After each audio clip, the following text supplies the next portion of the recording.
Comme vous l'avez peut-être remarqué, et si vous ne l'avez pas, là vous le savez, il y a un taux de refus énorme pour les dossiers de résidence temporaire. Parce que les dossiers de résidence permanente, généralement, il y a un calcul de points, donc il n'y a pas pourquoi ils vont te refuser. C'est dur, mais au moins tu sais avant d'y aller si tu vas être accepté ou pas. Par contre, la résidence temporaire, l'agent peut prendre la décision qu'il veut. Dans cet épisode, on va parler des raisons et comment éviter ces refus.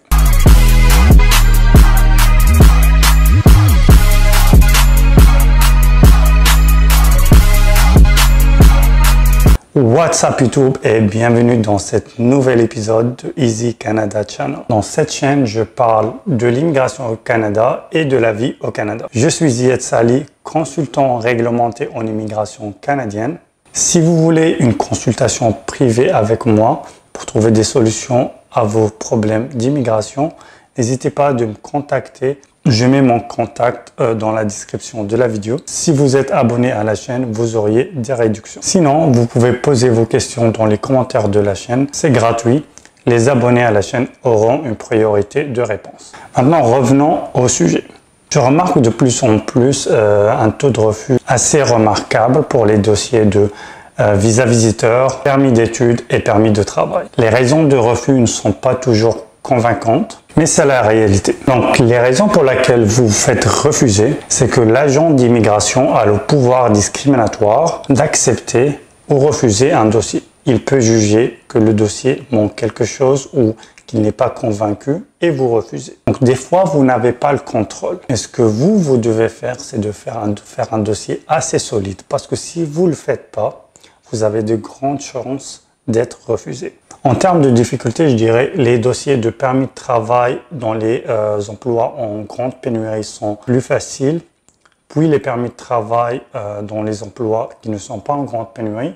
Puis les visas visiteurs et le permis d'études reste le plus compliqué de tout. Donc, surtout les permis d'études, faites attention, faites un dossier très bien étudié ou sinon vous risquez un refus.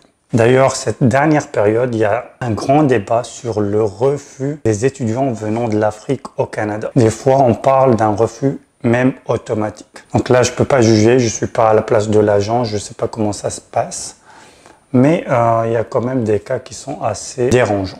Voilà quelques astuces que vous pouvez faire, mais ce n'est pas assez. Il faut une étude cas par cas.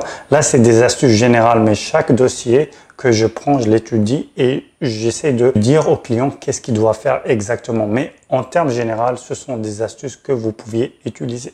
En permis de travail, il faut que vous ayez de préférence le même emploi que vous alliez faire au Canada. Vous l'aviez déjà eu dans votre pays et le travail était fait en règle, c'est-à-dire en déclaré. Essayez de parler de vos motivations et surtout pourquoi vous voulez visiter et choisissez la bonne période. Généralement, l'été est meilleur que l'hiver parce que c'est plus logique de venir visiter le Canada en été. Ceci dit, tu peux avoir le visa même en hiver, mais il faut bien expliquer les raisons.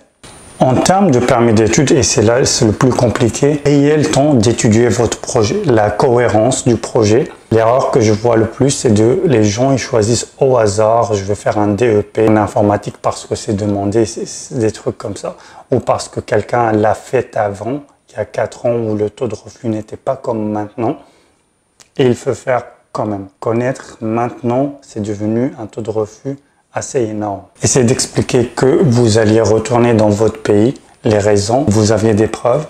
Et aussi, vous devez savoir où étudier parce que s'il y a un taux d'acceptation par province, il y a des provinces qui acceptent plus que d'autres, des étudiants internationaux. Donc, il faut faire une étude complète et ceci d'après votre domaine d'études. Donc, s'il y a une pénurie dans tel domaine, dans telle province, peut-être vous auriez une plus grande chance. Donc, il y a un travail à faire. Aussi, une autre astuce, si vous venez étudier ou visiter ou travailler, et si vous n'allez pas, vous ne pouvez pas, vous n'avez pas de temps de faire tout ce travail d'étude de votre dossier, donnez-le à quelqu'un, à un représentant légal. Et je dis bien légal, sinon vous ne faites rien. C'est-à-dire soit un membre de conseil CRCIC, les consultants en immigration comme nous, ou les avocats en immigration. Vous pouviez soit donner le dossier en charge, ou juste, si vous n'avez pas les moyens, avoir une consultation. Cette consultation, pourra changer votre vie. C'est-à-dire, après avoir un refus, c'est très dur de rectifier. C'est faisable, mais ce n'est pas comme un dossier qui n'est pas refusé. Donc, réfléchissez avant de prendre une décision. Si toi, tu es un étudiant et tu vas dépenser tout cet argent, 25 000 à 30 000 $ pour faire un dossier, pourquoi pas prendre un consultant pour te faire un dossier. Sachez qu'avec un consultant ou un avocat, il n'y a pas une garantie. Au moins, tu es sûr d'avoir un dossier solide que tu le fais toi-même. Peut-être, à moins que tu as bien étudié toutes les règles et toutes les astuces. Même augmenter tes chances de 10 à 20%, toujours bon à prendre, c'est mon avis. Donc voilà, j'espère que la vidéo vous a plu. Laissez vos commentaires et je serai là pour vous répondre.